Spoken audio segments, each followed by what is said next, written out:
Cuando se calma el bullicio de la ciudad y se van apagando las luces de la casa, se enciende la luz del entendimiento.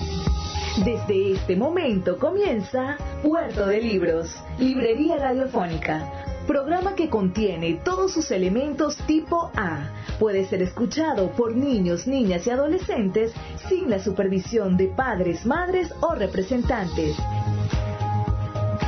Comienza Puerto de Libros, Librería Radiofónica.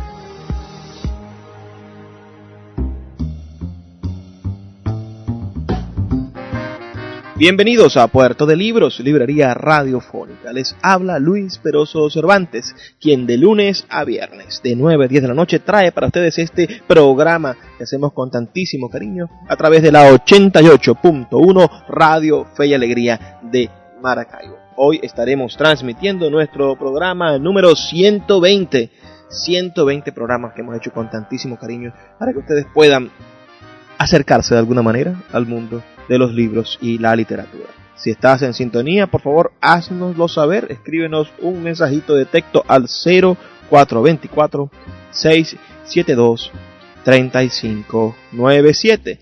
0424-672-3597. Ese es mi número de teléfono, mi contacto, para que podamos entablar algún tipo de conversación y hacernos más amigos, poder estrechar esta relación que tenemos ahora, de esta relación radiofónica que tenemos ahora, bueno, hacerla más virtual, hacerla telefónica y posiblemente en algún momento presencial. Amigos, hoy vamos a estar leyendo un libro encantador, devastador en muchos sentidos. Quisiera leerlo completo, pero bueno, no tendríamos que dedicar al menos unos 5 programas para leerlo completo. No es un libro muy largo. Es El hombre en busca de sentido, de el psicólogo, del psiquiatra Viktor Frankl. Este es un libro de gran envergadura para quienes amamos al ser humano, quienes amamos la existencia, quienes creemos profundamente en que el hombre es bueno sobre todas las cosas. Yo me he venido molestando a veces con las personas que odian a la humanidad y están propagando en las redes sociales, sí, porque es que los hombres son la verdadera plaga.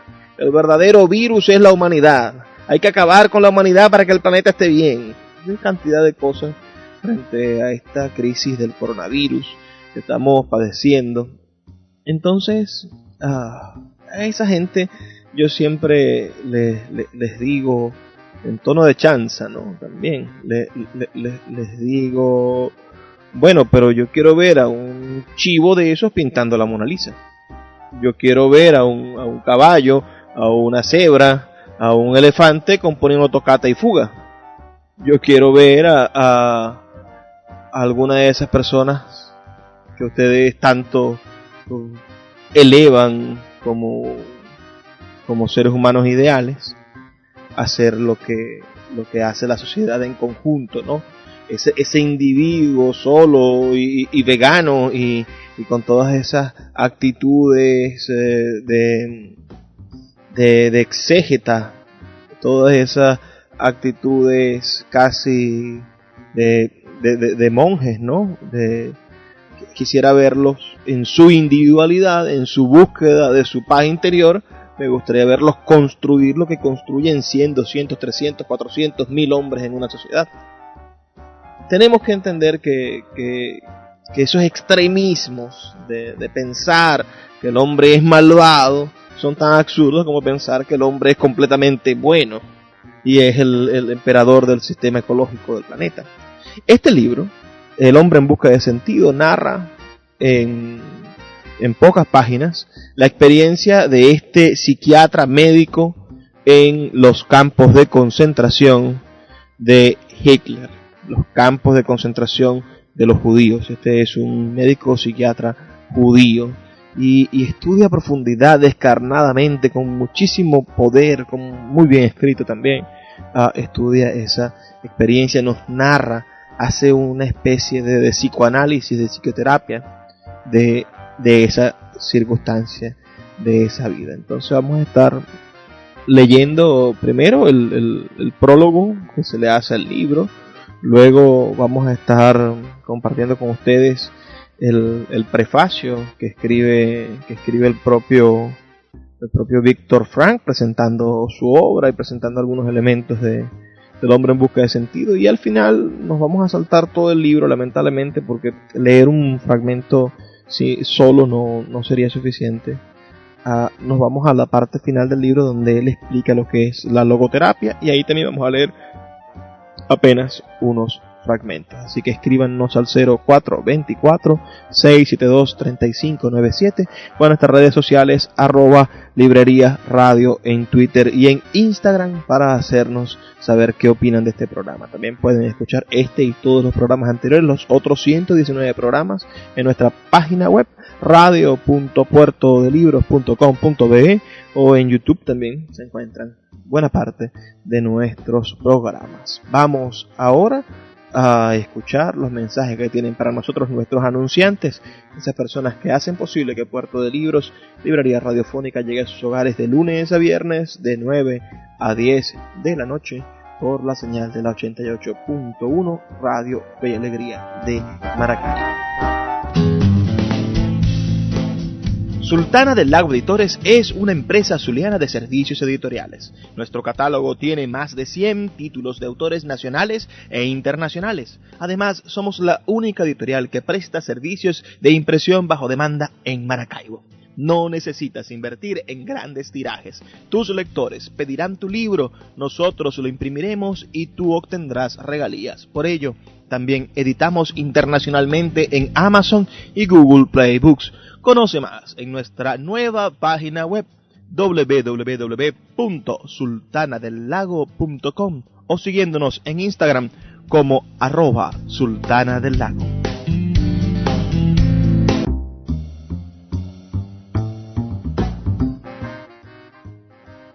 Bueno, como comentaba hace un ratito, vamos a estar leyendo entonces El hombre en busca de sentido de Viktor Frankl, este maravilloso escritor. Vamos también aquí a leer antes el prefacio, ¿no? La primera parte, la manera en la que se presenta el prólogo de este libro, escrito por Gordon Allport, que es un antiguo profesor de psicología de la Universidad de Harvard y fue uno de los escritores y docentes más prestigiosos de Estados Unidos. Dejémonos entonces guiar por este prefacio para entender la profundidad del personaje y el libro que estamos a punto de empezar a leer.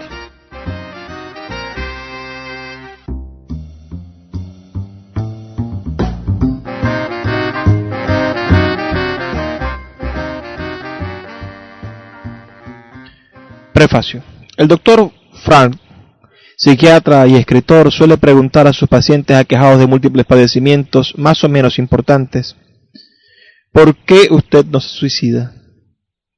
Y muchas veces de la respuesta se extrae una orientación para la psicoterapia a aplicar. Lo que le ata a la vida son sus hijos, al otro su talento, una habilidad sin explotar, al tercero quizás solo unos cuantos recuerdos que merece la pena rescatar del olvido. Tejer estas tenues hebras de vida rotas en una urdimbre firme, coherente, significativa y responsable es el objetivo con que se enfrenta la logoterapia, que es la versión original del Dr. Frankl del moderno análisis existencial. En esta obra el Dr. Frankl explica la experiencia que le llevó al descubrimiento de la logoterapia. Prisionero durante mucho tiempo en las bestiales campos de concentración, él mismo sintió en su propio ser lo que significa una existencia desnuda. Sus padres, su hermano, incluso su esposa murieron en los campos de concentración o fueron enviados a las cámaras de gas, de tal suerte que, salvo una hermana, todos perecieron. ¿Cómo pudo él, que todo lo había perdido, que había visto destruir todo lo que valía la pena, que padeció hambre, frío, brutalidad sin fin, que tantas veces estuvo a punto del exterminio, cómo pudo aceptar que la vida fuera digna de vivirla? El psiquiatra, que personalmente ha tenido que enfrentarse a tales rigores, merece que se le escuche, pues nadie como él para juzgar nuestra condición humana sabia y compasivamente. Las palabras del Dr. Frankl tienen un tono profundamente honesto que se basa en experiencias demasiado hondas para ser falsas. Dado el cargo que hoy ocupa en la Facultad de Medicina de Viena y el renombre que ha alcanzado en las clínicas de logoterapia que actualmente van desarrollándose en los distintos países, tomando como modelo su famosa Policlínica Neurológica de Viena, lo que el Dr. Frank tiene que decir adquiere todavía mayor prestigio. Es difícil no caer en la tentación de comparar la forma en que el Dr. Frank tiene de enfocar la teoría y la terapia con la obra de su predecesor Sigmund Freud. Ambos doctores se aplican primordialmente a estudiar la naturaleza y cura de las neurosis. Para Freud, la raíz de esta angustiosa enfermedad está en la ansiedad que se fundamenta en los motivos conflictivos e inconscientes. Frank diferencia varias formas de neurosis y descubre el origen de alguna de ellas, la neurosis nógena, en la incapacidad del paciente para encontrar significación y sentido de responsabilidad en la propia existencia. Freud pone de relieve la frustración de la vida sexual. Para Frank, la frustración está en la voluntad intencional. Se da en la Europa actual una marcada tendencia a alejarse de Freud y una aceptación muy extendida del análisis existencial que toma distintas formas más o menos afines, siendo una de ellas la escuela de la logoterapia. Es característico del abierto talante de Frank el no repudiar a Freud, antes bien contribuye sobre sus aportaciones. Pocos se enfrentan a las demás modalidades de terapia existencial, sino que celebra gustoso su parentesco con ellas. El presente relato, aun siendo breve, está elaborado con arte y garra. Yo lo he leído 2 veces de un tirón, incapaz de desprenderme de su hechizo. En alguna parte, hacia la mitad del libro, Frank presenta su propia filosofía de la logoterapia. Lo hace como sin solución de continuidad y tan quedamente que solo cuando ha terminado el libro el lector se percata de que está ante un ensayo profundo y no ante un relato más forzosamente sobre los campos de concentración. Es mucho lo que el lector aprende en este fragmento autobiográfico. Aprende lo que hace un ser humano cuando de pronto se da cuenta de que no tiene nada que perder excepto su ridícula vida desnuda. Las descripciones que hace Frank de la mezcla de emociones y apatía que agolpan en la mente es impresionante. Lo primero que acude a nuestro auxilio es una curiosidad fría y despegada por nuestro propio destino. A continuación, con toda rapidez se urden las estrategias para salvar lo que resta de vida, aun cuando las oportunidades de sobrevivir sean mínimas. El hambre, la humillación y la sorda cólera ante la injusticia se hacen tolerables a través de imágenes entrañables de las personas amadas, de la religión, de un tenaz sentido del humor e incluso de un vislumbrar de belleza estimulante de naturaleza, un árbol, una puesta de sol. Pero estos momentos de alivio no determinan la voluntad de vivir, si es que no contribuyen a aumentar en el prisionero la noción de lo insensato de su sufrimiento. Y es en este punto donde encontramos el tema central del existencialismo. Vivir es sufrir, sobrevivir es hallarle sentido al sufrimiento. Si la vida tiene algún objeto, este no puede ser otro que el de sufrir y morir. Pero nadie puede decirle a nadie en qué consiste este objeto. Cada uno debe hallarlo por sí mismo y aceptar la responsabilidad que su respuesta le dicta. Si triunfa en el empeño, seguirá desarrollándose a pesar de las indignidades. Frank gusta citar a Nietzsche. Quien tiene un porqué para vivir, encontrará casi siempre el cómo. En el campo de concentración, todas las circunstancias conspiran para conseguir que el prisionero pierda sus asideros. Todas las metas de la vida familiar han sido arrancadas de cuajo. Lo único que resta es la última de las libertades humanas, la capacidad de elegir la actitud personal ante un conjunto de circunstancias. Esta última libertad, admitida tanto por los antiguos estoicos como por los modernos existencialistas, adquiere una vívida significación en el relato de Frank. Los prisioneros no eran más que hombres normales y corrientes, pero algunos de ellos, al elegir ser dignos de su sufrimiento, atestiguan la capacidad humana para elevarse por encima de su aparente destino. Como psicoterapeuta que es, el autor quiere saber cómo se puede ayudar al hombre a alcanzar esta capacidad tan diferenciadoramente humana, por otra parte. ¿Cómo puede uno despertar en un paciente el sentimiento de que tiene la responsabilidad de vivir, por muy adversas que se presenten las circunstancias? Frank nos da cuenta cumplida de una sesión de terapia colectiva que mantuvo con sus compañeros de prisión. A petición del editor, el Dr. Frank añadió a su autobiografía una breve pero explícita exposición de los principios básicos de la logoterapia.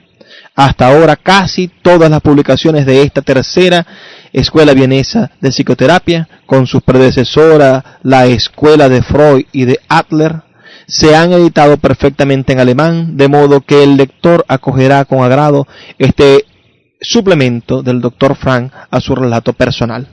A diferencia de otros existencialistas europeos, Frank no es ni pesimista ni antirreligioso. Antes, al contrario, para ser un autor que se enfrenta de lleno a la omnipresencia del sufrimiento y a las fuerzas del mal, adopta un punto de vista sorprendentemente esperanzador sobre la capacidad humana para trascender sus dificultades y descubrir la verdad conveniente y orientadora. Recomiendo calurosamente esta pequeña obrita por ser una joya de la narrativa dramática centrada en torno al más profundo de los problemas humanos. Su mérito es tanto literario como filosófico y ofrece una precisa introducción al movimiento psicológico más importante de nuestro tiempo. Gordon W. Allport. El poeta Luis Peroso Cervantes le acompaña en Puerto de Libros, Librería Radiofónica, por Radio Fe y Alegría, con todas las voces.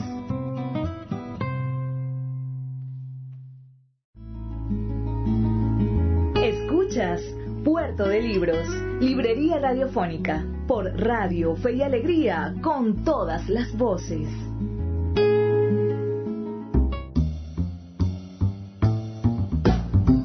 Seguimos en Puerto de Libros, Librería Radiofónica. Como ustedes saben, estamos leyendo El hombre en busca de sentido del gran psiquiatra judío, Viktor Frankl, padre de la logoterapia. Espero que les esté gustando este material que hemos preparado para ustedes. Pueden escribirnos al 0424-672-3597 para darnos su opinión. Ahora sí, vamos a leer ya la entrada, la primera parte de este libro. Un psicólogo en un campo de concentración, se llama esta primera parte. Este libro está compuesto por varias partes, todas deseables de leer. La primera parte tiene como título Un psicólogo en un campo de concentración, con sus subtítulos: Selección activa y pasiva, El informe del prisionero número 119-104, ensayo psicológico. Y tiene entonces las fases donde él estudia, este psicólogo en un campo de concentración. La primera fase, que es el internamiento en el campo, donde habla de su experiencia, ¿no? La estación Auschwitz, la primera selección, la desinfección, nuestra posición, la existencia desnuda, las primeras reacciones y el lanzarse contra la alambrada. Son los subtítulos, los pequeños capítulos que integran esa primera fase. La segunda fase es la vida en el campo, donde él describe y analiza la vida en el campo de concentración, que está compuesta por varios subtítulos, por pequeñas partes, que es la apatía, lo que hace daño, el insulto, los sueños de los prisioneros, el hambre, la sexualidad, ausencia de sentimentalismo, política y religión, una sesión de espiritismo, la huida del interior, todo cuanto se ha perdido, meditaciones en una zanja, monólogo al amanecer, arte en el campo, humor en el campo, quién fuera un preso común, suerte es lo que a uno no le toca padecer, al campo de los infecciosos, añoranza de soledad, juguete de destino, la última voluntad aprendida de memoria, planes de fuga, irritabilidad, la libertad interior, el destino, un regalo, análisis de la existencia provisional, Spinoza, educador, la pregunta por el sentido de la vida, sentimiento como presentación, algo nos espera, una palabra a tiempo, asistencia psicológica, psicología de los guardias del campamento. Eso es todos los títulos y partes que componen el libro de la segunda fase, la vida en el campo. En la tercera fase después de la liberación, que está compuesta por una partecita llamada el desahogo. Luego, la segunda parte del libro son los conceptos básicos de logoterapia, de los cuales también tendremos una oportunidad de leerlos en la última sección del programa. Por ahora vamos a disfrutar de esta primera parte, de estos primeros decires del libro El hombre en busca de sentido, de Viktor Frankl. Primera parte. Un psicólogo en un campo de concentración. Un psicólogo en un campo de concentración. No se trata, por lo tanto, de un relato de hechos y sucesos, sino de experiencias personales. Experiencias que millones de seres humanos han sufrido una y otra vez. Es la historia íntima de un campo de concentración contada por uno de sus supervivientes. No se ocupa de los grandes horrores que ya han sido suficientes y prolijamente descritos, aunque no siempre y no todos los hayan creído, sino que cuenta esa otra multitud de pequeños momentos. En otras palabras, pretende dar respuesta a la siguiente pregunta: ¿cómo incidía la vida diaria de un campo de concentración en la mente de un prisionero medio? Muchos de los sucesos que aquí se describen no tuvieron lugar en los grandes y famosos campos, sino en los más pequeños, que es donde se produjo la mayor experiencia de exterminio. Tampoco es un libro sobre el sufrimiento y la muerte de grandes héroes y mártires, ni sobre los preeminentes capos, prisioneros que actuaban como especie de administradores y tenían privilegios especiales, o los prisioneros de renombre. Es decir, no se refiere tanto a los sufrimientos de los poderosos, cuanto a los sacrificios, crucifixión y muerte de la gran legión de víctimas desconocidas y olvidadas, pues era a estos prisioneros normales y corrientes, que no llevaban ninguna marca distintiva en sus mangas, a quienes los capos realmente despreciaban. Mientras estos prisioneros comunes tenían muy poco o nada que llevarse a la boca, los capos no padecían nunca hambre. De hecho, muchos de esos capos lo pasaron mucho mejor en los campos que en toda su vida, y muy a menudo eran más duros con los prisioneros que los propios guardias, y les golpeaban con mayor crueldad que los hombres de la SS. Claro está que los capos se elegían entre aquellos prisioneros cuyo carácter hacía suponer que serían los indicados para tales procedimientos, y si no cumplían con lo que se esperaba de ellos, inmediatamente se les degradaba. Pronto se fueron pareciendo tanto a los miembros de la SS y a los guardianes de los campos que se les podía juzgar desde una perspectiva psicológica similar. Sección activa y pasiva. Es muy fácil para el que no ha estado nunca en un campo de concentración hacerse una idea equivocada de la vida en él. Idea en la que piedad y simpatía aparecen mezcladas, sobre todo al no conocer prácticamente nada de la dura lucha por la existencia que precisamente en los campos más pequeños se libra entre los prisioneros, del combate inexorable por el pan de cada día y por la propia vida, por el bien de uno mismo y por la propia vida, por el bien de uno mismo y por el de un buen amigo. Pongamos como ejemplo las veces en que oficialmente se anunciaba que se iba a trasladar a unos cuantos prisioneros a un campo de concentración, pero no era muy difícil adivinar que el destino final de todos ellos sería sin duda la cámara de gas. Seleccionaban a los más enfermos o agotados, incapaces de trabajar, y se les enviaba a alguno de los campos centrales equipados con cámara de gas y crematorios. El proceso de selección era la señal para una abierta lucha entre los compañeros o entre un grupo contra otro. Lo único que importaba es que el nombre de uno o el del amigo fuera tachado de la lista de las víctimas, aunque todos sabían que por cada nombre que se salvaba se condenaba a otro. En cada traslado tenía que haber un número determinado de pasajeros. Quien fuera no importaba tanto, puesto que cada uno de ellos no era más que un número, y así era como constaba en las listas. Al entrar en el campo se les quitaban todos los documentos y objetos personales. Al menos ese era el método seguido en Auschwitz. Por consiguiente, cada prisionero tenía la oportunidad de aportar un nombre o una profesión falsos. Y lo cierto es que, por varias razones, muchos lo hacían. A las autoridades lo único que les importaba eran los números de los prisioneros.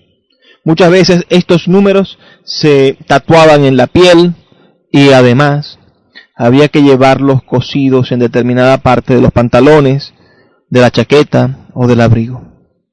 A ningún guardián que quisiera llevar una queja sobre un prisionero, casi siempre por pereza, se le hubiera ocurrido nunca preguntarle su nombre. No tenía más que echar una ojeada al número, y cómo temíamos esas miradas por las posibles consecuencias, y anotarlo en su libreta. Volvíamos al convoy a punto de partir. No había tiempo para consideraciones morales o éticas, ni tampoco el deseo de hacerlas.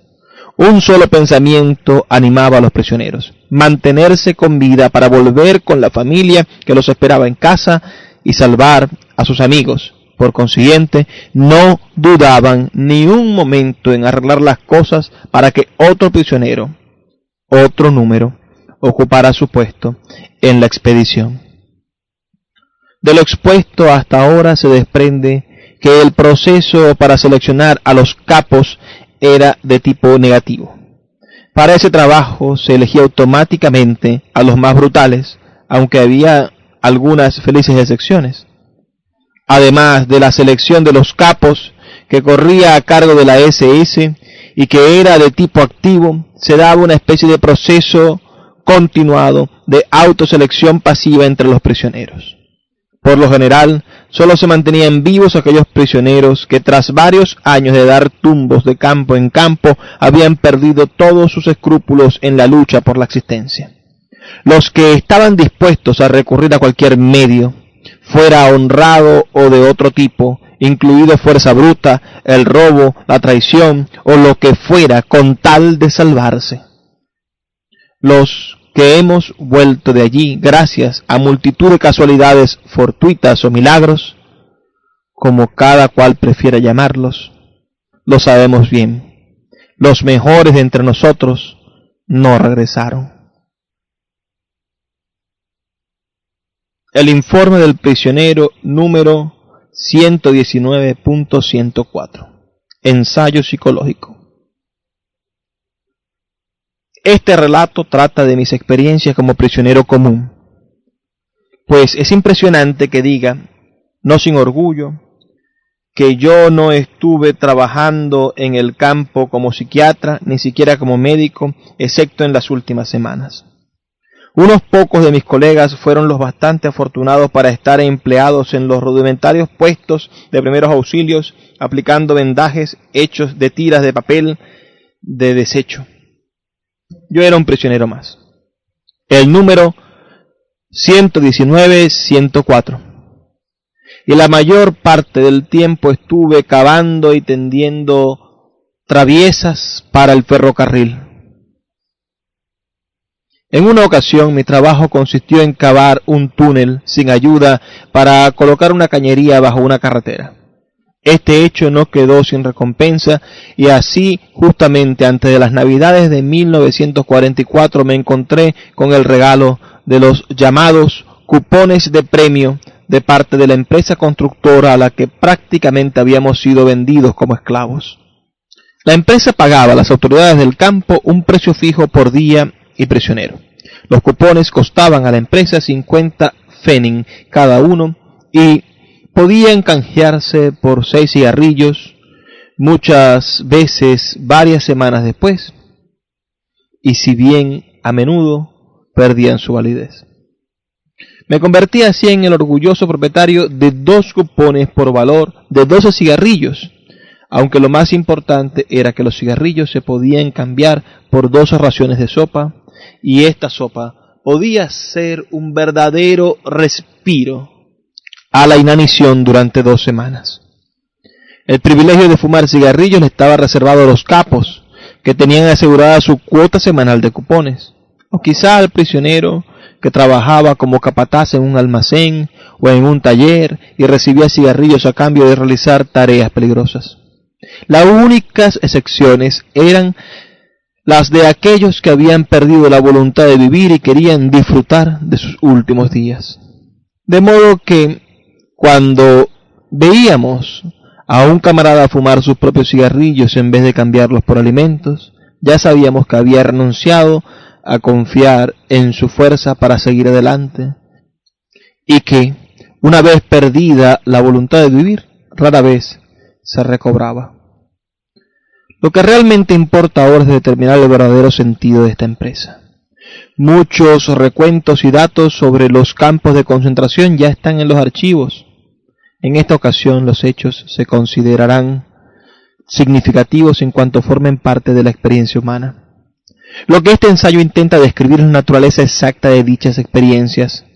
Para los que estuvieron internados en aquellos campos se trata de explicar estas experiencias a la luz de los actuales conocimientos, y a los que nunca estuvieron dentro puede ayudarles a aprender y sobre todo a entender las experiencias por las que atravesaron ese porcentaje excesivamente reducido de los prisioneros supervivientes y su peculiar, y desde el punto de vista de la psicología, totalmente nueva actitud frente a la vida. Estos antiguos prisioneros suelen decir: no nos gusta hablar de nuestras experiencias. Los que estuvieron dentro no necesitan de estas explicaciones, y los demás no entenderían ni cómo nos sentimos entonces, ni cómo nos sentimos ahora. Es difícil intentar una presentación metódica del tema, ya que la psicología exige un cierto distanciamiento científico. Pero es que el hombre que hace sus observaciones mientras está prisionero puede tener ese distanciamiento necesario. Solo los que son ajenos al caso pueden garantizarlo. Pero es mucha su lejanía para que lo que puedan decir sea válido. Únicamente el que ha estado dentro sabe lo que pasó, aunque sus juicios tal vez no sean del todo objetivos y sus estimaciones sean quizás desproporcionadas al faltarle ese distanciamiento. Es preciso hacer lo imposible para no caer en la parcialidad personal, y esta es la gran dificultad que encierra este tipo de obras. A veces se hará necesario tener valor para contar experiencias muy íntimas. El auténtico peligro de un ensayo psicológico de este tipo no estriba en la posibilidad de que reciba un tono personal, sino en que reciba un tinte tendencioso. Dejaré a otros la tarea de decantar hasta la impersonalidad los contenidos de este libro, al objeto de obtener teorías objetivas a partir de experiencias subjetivas que puedan imponer una aportación a la psicología o a la psicopatología de la vida en cautiverio, investigada después de la Primera Guerra Mundial, y que nos hizo conocer el síndrome de la enfermedad de la alambrada de púas. Debemos a la Segunda Guerra Mundial el haber enriquecido nuestros conocimientos sobre la psicopatología de las masas, si puedo citar esta variante de la conocida frase que es el título del libro de Le Bon, al regalarnos la guerra de nervios y la vivencia única e inolvidable de los campos de concentración. Llegado a este punto, desearía hacer una observación. En un principio traté de escribir este libro de manera anónima, utilizando tan solo mi número de prisionero. A ello me impulsó mi adversión al exhibicionismo. Una vez terminado el manuscrito, comprendí que el anonimato le haría perder la mitad de su valor, ya que la valentía de la confesión eleva el valor de los hechos. Decidí expresar mis convicciones con franqueza, y por esa razón me abstuve de seguir algunos de los pasajes, venciendo incluso mi desagrado hacia el exhibicionismo. El poeta Luis Peroso Cervantes le acompaña en Puerto de Libros, Librería Radiofónica, por Radio Fe y Alegría, con todas las voces.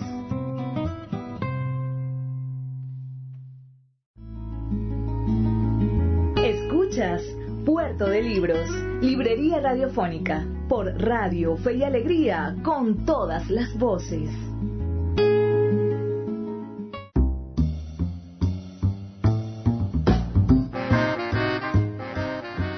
¿Cómo va la noche? ¿Qué les pareció esa primera parte de este libro, El hombre en busca de sentido, de Viktor Frankl? Por favor, escríbanos al 0424-672-3597, 0424-672-3597 y danos tu opinión acerca del programa 120, este que estamos haciendo esta hermosa noche de Maracaibo.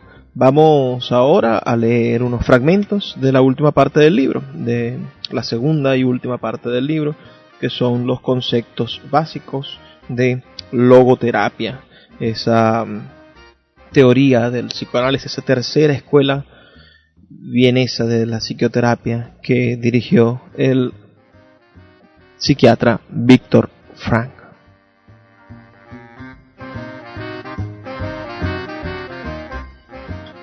Los lectores de mi breve relato autobiográfico me pidieron que hiciera una exposición más directa y completa de mi doctrina terapéutica. En consecuencia, añadí a la edición original un sucinto resumen de lo que era la logoterapia. Pero no ha sido suficiente. Me acosan pidiéndome que trate más detenidamente el tema, de modo que en la presente edición he dado una nueva redacción a mi relato, ampliándolo con más detalles. No ha sido un cometido fácil. Transmitir al lector en un espacio reducido todo el material que en alemán requirió 20 volúmenes es una tarea capaz de desanimar a cualquiera. Recuerdo a un colega norteamericano que un día me preguntó en mi clínica de Viena: «Veamos, doctor, ¿usted es psicoanalista?». A lo que yo le contesté: «No exactamente psicoanalista. Digamos que soy un psicoterapeuta». Entonces siguió preguntándome: «¿A qué escuela pertenece usted?». «Es mi propia teoría, se llama logoterapia», le repliqué. «¿Puede definir en una frase lo que quiere decir logoterapia?». «Sí», le dije, «pero antes que nada, ¿usted puede definir en una sola frase la esencia del psicoanálisis?». He aquí su respuesta. En el psicoanálisis, el paciente se tiende en un diván y le dice a usted cosas que a veces son muy desagradables de decir. Tras lo cual, y de inmediato, yo le devolví la siguiente improvisación. Pues bien, en la logoterapia, el paciente permanece sentado, bien derecho, pero tiene que oír cosas que a veces son muy desagradables de escuchar. Por supuesto, dije esto en tono más bien festivo y sin pretender que fuera una versión resumida de la logoterapia.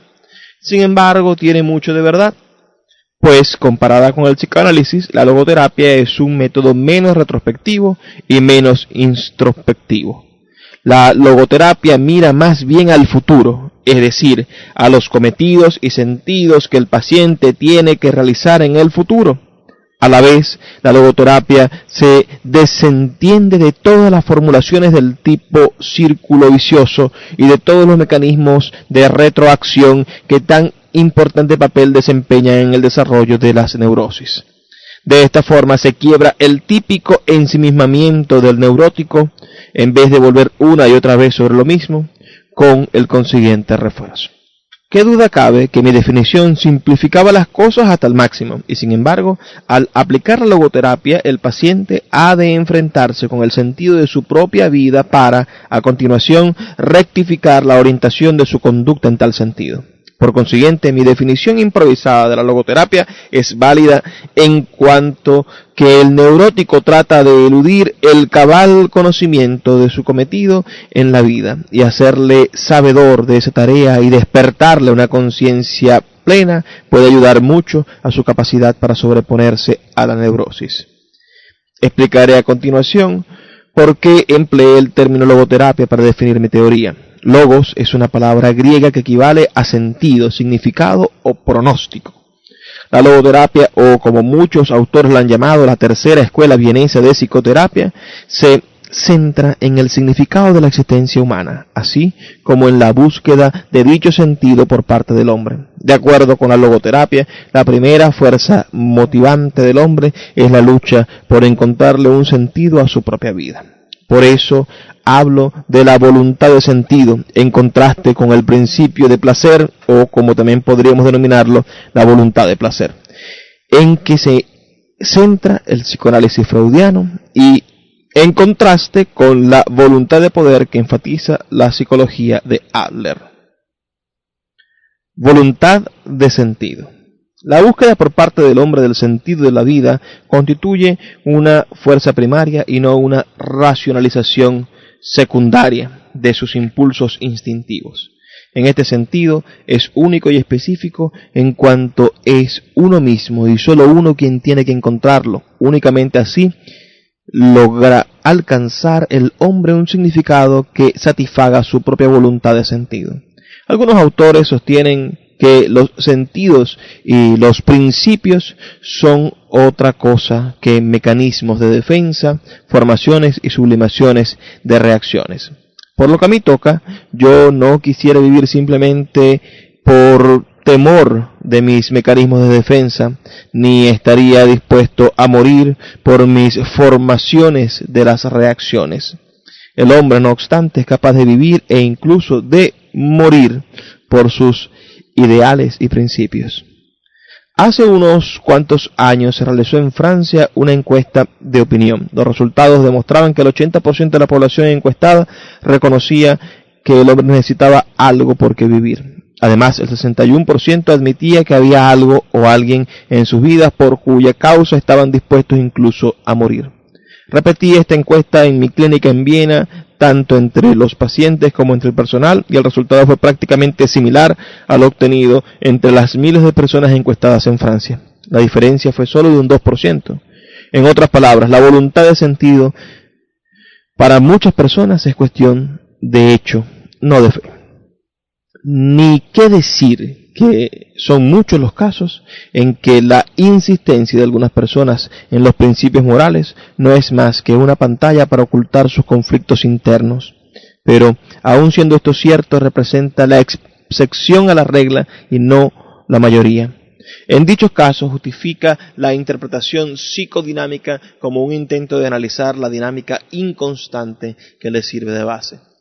Nos encontramos en realidad ante pseudoprincipios. Buen ejemplo de ello es el caso del fanático, que, por lo mismo, es preciso desenmascarar.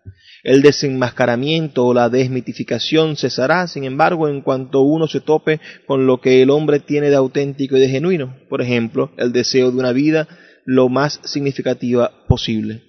Si al llegar aquí no se detiene, el hombre que realiza el desenmascaramiento se limita a traicionar su propia voluntad al menospreciar las aspiraciones espirituales de los demás.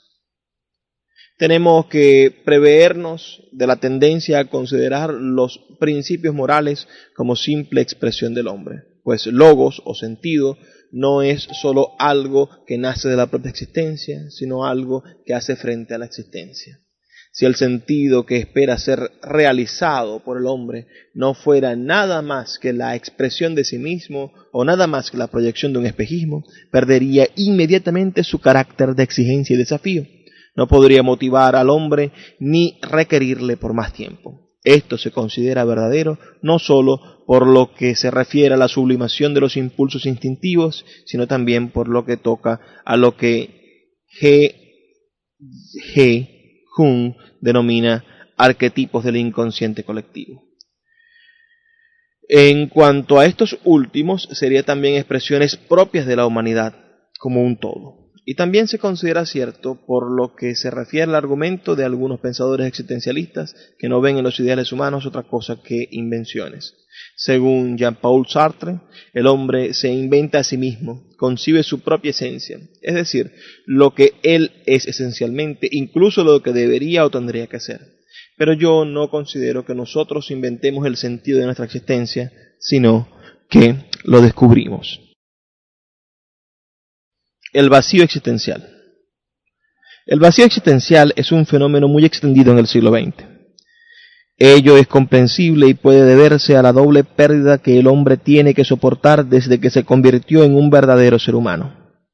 Al principio de la historia de la humanidad, el hombre perdió algunos de los instintos animales básicos que conforman la conducta animal y le confieren seguridad.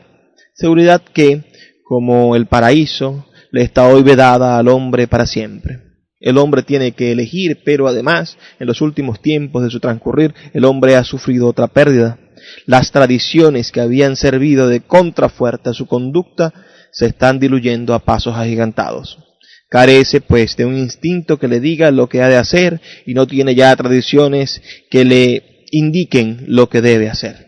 En ocasiones no sabe ni siquiera lo que le gustaría hacer.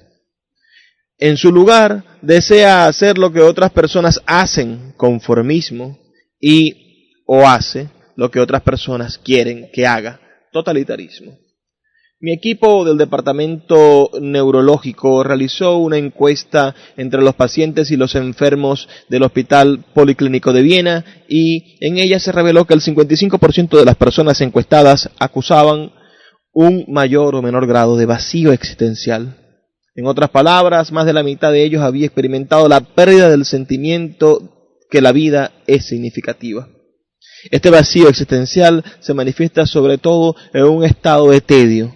Podemos comprender hoy a Schopenhauer cuando decía que aparentemente la humanidad estaba condenada a bascular eternamente entre los dos extremos de la tensión y el aburrimiento. De hecho, el hastío es hoy causa de más problemas de tensión y, desde luego, lleva más casos a la consulta del psiquiatra. Estos problemas se hacen cada vez más críticos, pues la progresiva automatización tendrá como consecuencia un gran aumento del promedio de tiempo de ocio para los obreros. Lo único malo de ello es que muchos quizás no sepan qué hacer con todo ese tiempo libre recién adquirido. Pensemos, por ejemplo, en la neurosis del domingo, esa especie de depresión que aflige a las personas conscientes de la falta de contenido de sus vidas cuando el trajín de la semana se acaba y ante ellos pueden rastrearse hasta el vacío existencial. No es comprensible que se extienda tanto los fenómenos de alcoholismo y la delincuencia juvenil a menos que reconozcamos la existencia del vacío existencial que les sirve de sustento. Y esto es igualmente válido en el caso de los jubilados y las personas de edad, sin contar con que ese vacío existencial se manifiesta enmascarado con diversas caretas y disfraces. A veces la frustración de la voluntad de sentido se compensa mediante una voluntad de poder en la que su expresión más primitiva se hace latente, la voluntad de tener dinero. En otros casos, que la voluntad de sentido se frustra, viene a ocupar su lugar la voluntad de placer. Esta es la razón por la que la frustración existencial suele manifestarse en forma de compensación sexual y así, en los casos de vacío existencial, podemos observar que la libido sexual se vuelve agresiva. Algo parecido sucede en las neurosis. Hay determinados tipos de mecanismos de retroacción y de formación de círculos viciosos que trataré más adelante. Sin embargo, una y otra vez se observa que esta sintomatología invade las existencias vacías en cuyo seno se desarrolla y florece. En estos pacientes el síntoma que tenemos que tratar no es una neurosis noógena. Ahora bien, nunca conseguiremos que el paciente se sobreponga a su condición si no completamos el tratamiento psicoterapéutico con la logoterapia, ya que al llenar su vacío existencial, se previene al paciente de ulteriores recaídas. Así pues, la logoterapia está indicada no solo en los casos noógenos, como señalamos antes, sino también en los casos psicógenos y sobre todo en los que yo he denominado pseudoneurosis somatógenas. Desde esa perspectiva se justifica la afirmación que un día hiciera Magda V. Arnold. Toda terapia debe ser, además, logoterapia, aunque sea en un grado mínimo. Escuchas Puerto de Libros, librería radiofónica, por Radio Fe y Alegría, con todas las voces.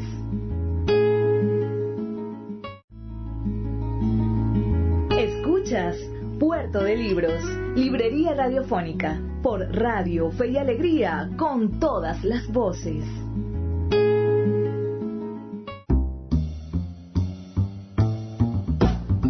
Bueno, ya llegamos a nuestra última sección, los últimos minutos de nuestro programa. Ciertamente hemos tenido un programa diferente, un programa dedicado a la psicología, a la psiquiatría, con este maravilloso escritor. Espero que muchos de ustedes tengan la oportunidad de acercarse a este libro. Este libro se encuentra disponible gratuitamente en internet, también en la librería Puerto de Libros. Tenemos varios ejemplares, tenemos 3 ejemplares de este libro, El hombre en busca de sentido, de Viktor Frankl. ¿Qué les pareció? Yo creo que en estos tiempos de pandemia, con tantas muertes alrededor del mundo, viendo que nuestros familiares y amigos pueden enfermarse y nuestros seres más cercanos podrían desaparecer, incluso nosotros mismos, debemos de darle sentido a nuestra vida, poder tener claro cuál es el sentido, cuál es la razón de vivir que tenemos nosotros. Esa pregunta de por qué usted no se ha suicidado es una pregunta muy interesante. Cuando estamos tristes, ¿por qué no lo he hecho todavía? Bueno, porque no lo quiero hacer. No lo quiero hacer por este motivo, porque todavía tengo motivos importantes para vivir. Hay cosas todavía por concluir, por hacer, y esas cosas me van a llevar a otras, y a otras, y a otras, y de esa manera voy a poder cumplir con el rol que me ha tocado cumplir en mi vida. Otro punto que destaco es esa bella idea de que el hombre no inventa su destino, su sentido de la vida, su razón de vivir, sino que está siempre buscándolo y descubriéndolo. Es algo por descubrir, no por inventar, sino por descubrir. Agradezco mucho los mensajes de todos ustedes, agradezco mucho que reporten su sintonía. Recuerden que pueden darnos la opinión de lo que les pareció el programa al 0424-672-3597. Hemos recibido también importantes sugerencias de programas para el futuro, que les gustaría que debatiéramos, que les gustaría que investigáramos, que produjéramos programas para poder ahondar en cosas hermosas, importantes. Y espero que tengan ustedes a bien hacerme llegar sus sugerencias para que este espacio se convierta en un espacio plural, un espacio de todos. Así que pueden escribirme al 0424-672-3597 o a nuestras redes sociales, @librería radio en Twitter y en Instagram. También pueden escuchar todos nuestros programas, este y todos los programas anteriores, en nuestra página web radio.puertodelibros.com.be, radio.puertodelibros.com.be, o en YouTube, en nuestro canal, también tenemos algunos de nuestros programas cargados para que ustedes puedan disfrutarlos, compartirlos, darlos a conocer entre sus compañeros, entre sus amigos, quienes no viven en Maracaibo, que ustedes tienen en sus redes sociales, sus hijos que están fuera del país y quieren hacerles saber lo que piensan. Si les gustó este programa, bueno, pueden hacerlo ya inmediatamente a través de las redes sociales, ya que estamos en diferentes plataformas llevando el amor por la literatura. Agradezco mucho cada una de sus palabras, cuando me escriben, cuando me felicitan por hacer este espacio. Agradezco también a Fe y Alegría la oportunidad de estar con ustedes todas las noches. Así que vamos a dejarlos con los mensajes que tienen para nosotros nuestros anunciantes. Son personas importantes, personas que hacen posible que Puerto de Libros llegue a sus hogares. Y también quiero dejarles este mensaje que va con todo mi corazón. Por favor, amigos, sean felices, lean poesía. Sultana del Lago Editores es una empresa zuliana de servicios editoriales. Nuestro catálogo tiene más de 100 títulos de autores nacionales e internacionales. Además, somos la única editorial que presta servicios de impresión bajo demanda en Maracaibo. No necesitas invertir en grandes tirajes. Tus lectores pedirán tu libro, nosotros lo imprimiremos y tú obtendrás regalías. Por ello, también editamos internacionalmente en Amazon y Google Play Books. Conoce más en nuestra nueva página web www.sultanadelago.com o siguiéndonos en Instagram como @sultanadelago.